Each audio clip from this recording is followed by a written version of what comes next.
Bom dia a todos, muito obrigada, Guilherme, pelo convite para estar aqui. É com um grande gosto que estou perante esta audiência aqui na Porto Business School. Como o Guilherme disse, eu venho da Católica Porto Business School e venho-vos falar um bocadinho, não da minha investigação na realidade, mas daquilo que eu tenho feito em termos de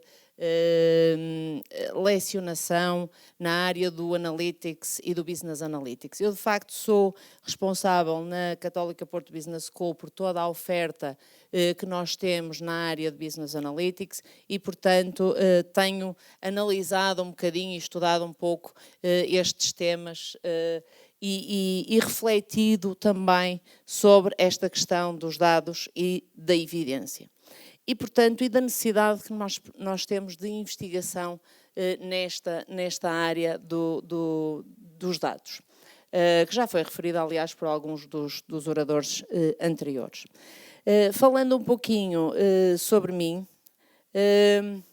eu tenho um doutoramento em investigação operacional na Aston University, também um mestrado em Inglaterra na Warwick University e tenho feito investigação essencialmente na área de eficiência e produtividade e também benchmarking.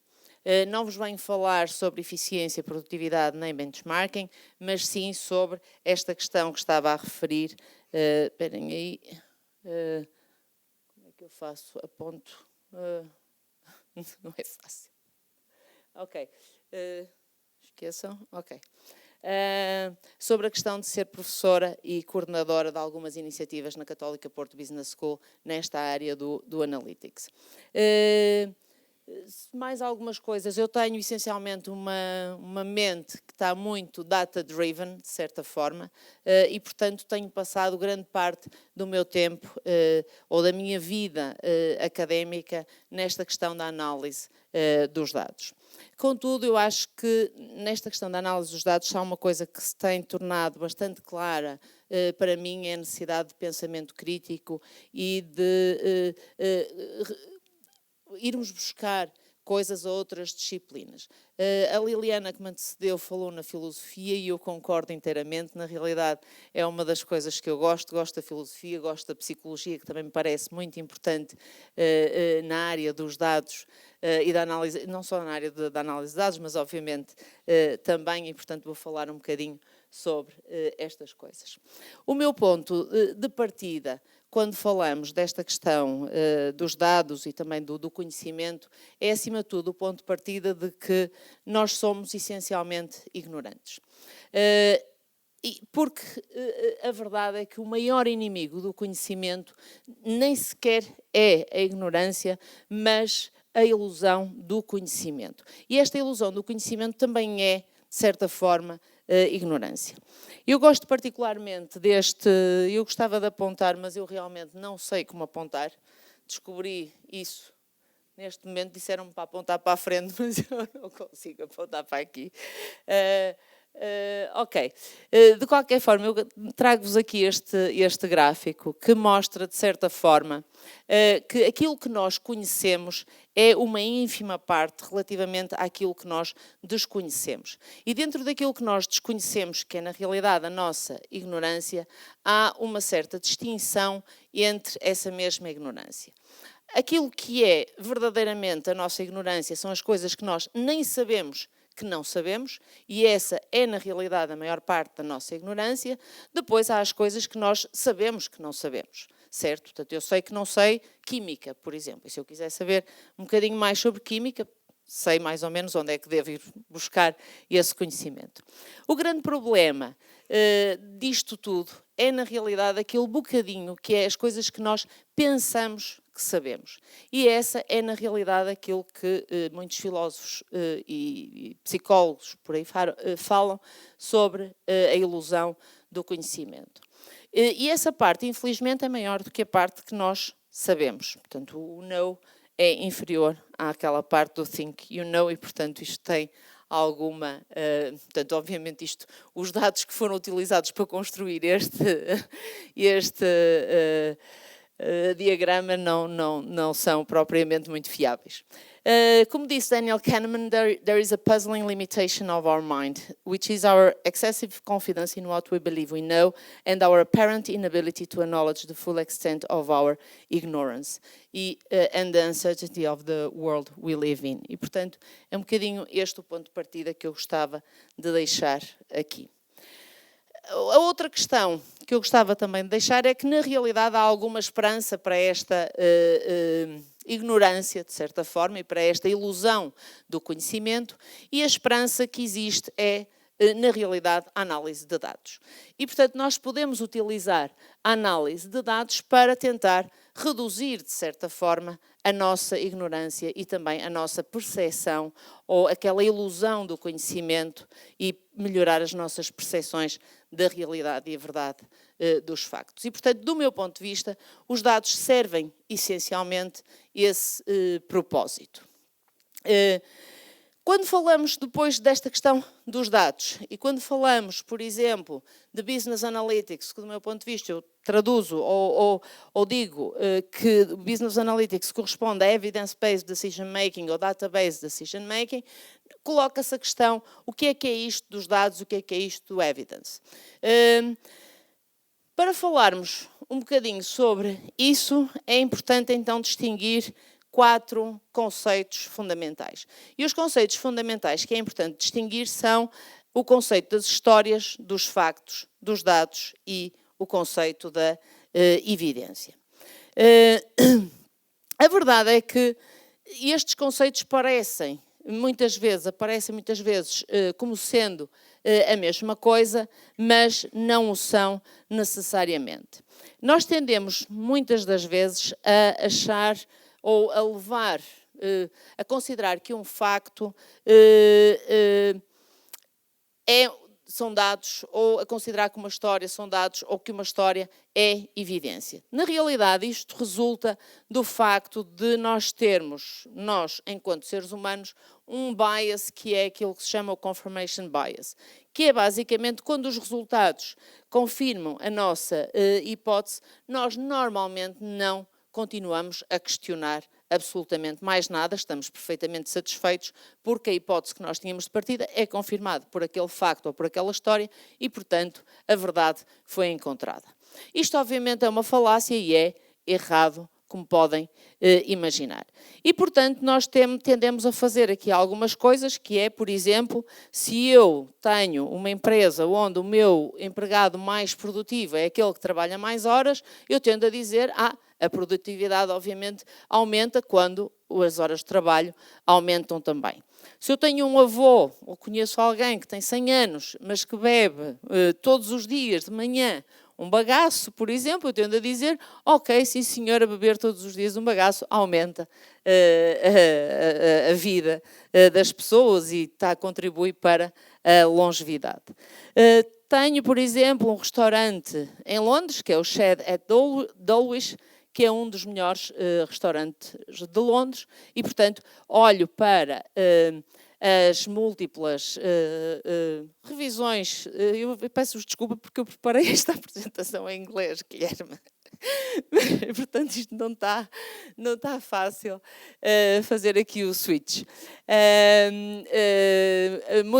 Portanto, há várias revisões do TripAdvisor a dizerem que os clientes estão de facto satisfeitos e, portanto, isso também é um facto, digamos assim. Ou seja, é um facto que o restaurante é de facto fantástico porque aparece em primeiro lugar. Ou então ouço muitas notícias sobre a violência nas escolas e, portanto, concluo que, de facto, em Portugal há imensa violência nas escolas e ela tem aumentado e, portanto, é um problema bastante sério e bastante grave, o que não deixa de ser verdade. A questão é que, quando estamos a falar sobre aquilo que é evidência, é importante percebermos que uma história não é um facto, que um facto não são dados e que dados não são evidência. E essa é a questão principal que eu trago aqui. Esta questão não é dita por mim, de certa forma, mas por este senhor que está aqui no fim, que é este Alex Edmonds, que fez uma excelente TED Talk em que ele fala exatamente sobre esta questão e, portanto, eu inspirei-me em algumas coisas naquilo que ele lá disse e acrescentei outras no meu próprio foro pessoal. Ok.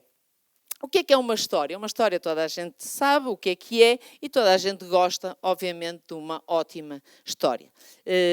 Aliás, o marketing tem explorado isso muito através das histórias que vão contando, por exemplo, na publicidade.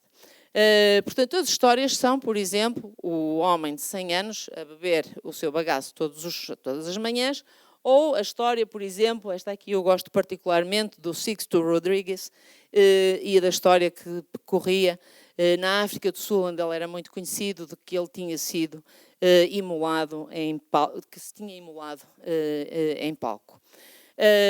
Esta história é, na realidade, bastante interessante, especialmente porque ela é falsa.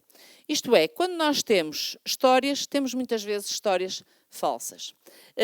E quando as histórias são falsas, obviamente não são factos. Portanto, os factos são histórias, de certa forma, que são verdadeiras e é muito importante percebermos quando estamos perante histórias falsas ou não.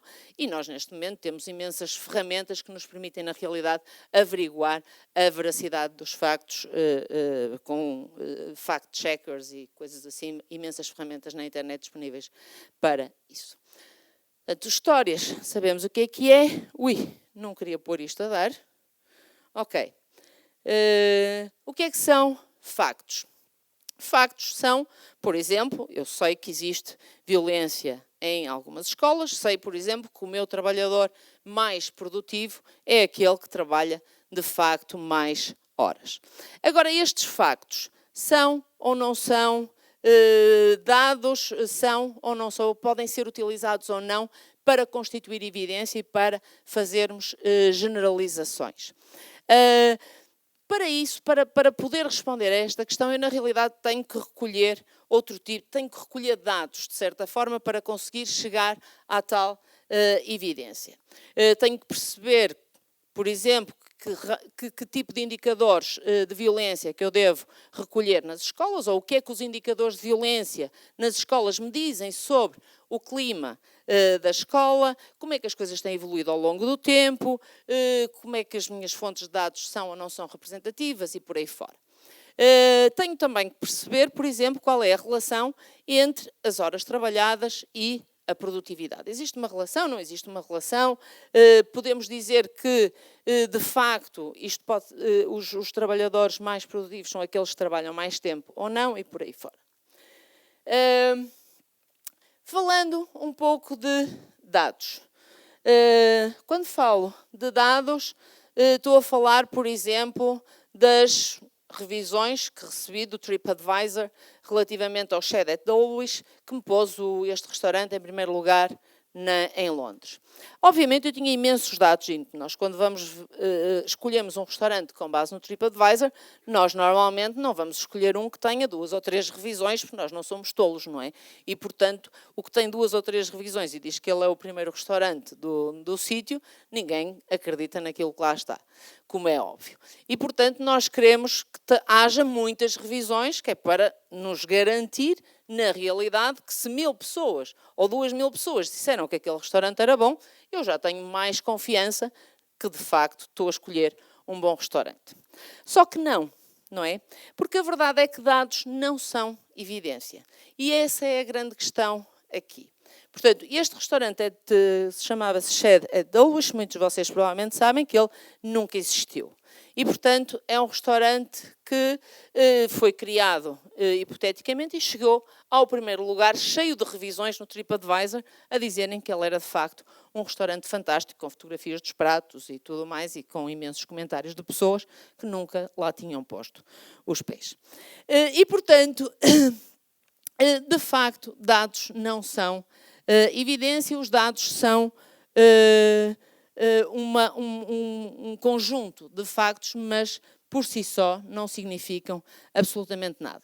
Se quisermos ver, por exemplo, a evidência que temos, ou os dados que temos relativamente à relação entre as horas trabalhadas e, o GDP per capita, que pode ser entendido como uma medida de produtividade, se virmos isto, por exemplo, ao nível dos países, percebemos que na realidade existe uma relação negativa entre estas duas variáveis.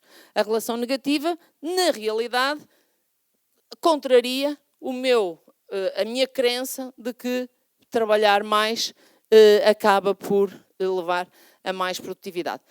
Embora eu esteja aqui a fazer uma extrapolação um pouco forçada, não é? Porque aqui eu tenho, o meu nível de observação são países e eu estava a falar de um trabalhador, não estava a falar de países. E, portanto, precisamos perceber qual é a nossa unidade de análise para poder fazer estas coisas. A evidência, então, é o quê? A evidência é um conjunto de dados e, portanto, que eu consigo chegar à evidência recolhendo bastantes dados, mas não construímos evidência apenas através da recolha de dados. Nós construímos evidência também quando temos dados que são fiáveis e que são representativos, e isso é muito importante, não basta ter dados, eles têm que ter determinadas características, como também já se falou aqui antes de mim, da questão da qualidade dos dados. Por outro lado, para criarmos evidência, temos muitas vezes que ter vários pontos de vista, e aí a questão da filosofia, da psicologia, da multidisciplinaridade, que é muito importante na análise de dados, e, portanto, porque é importante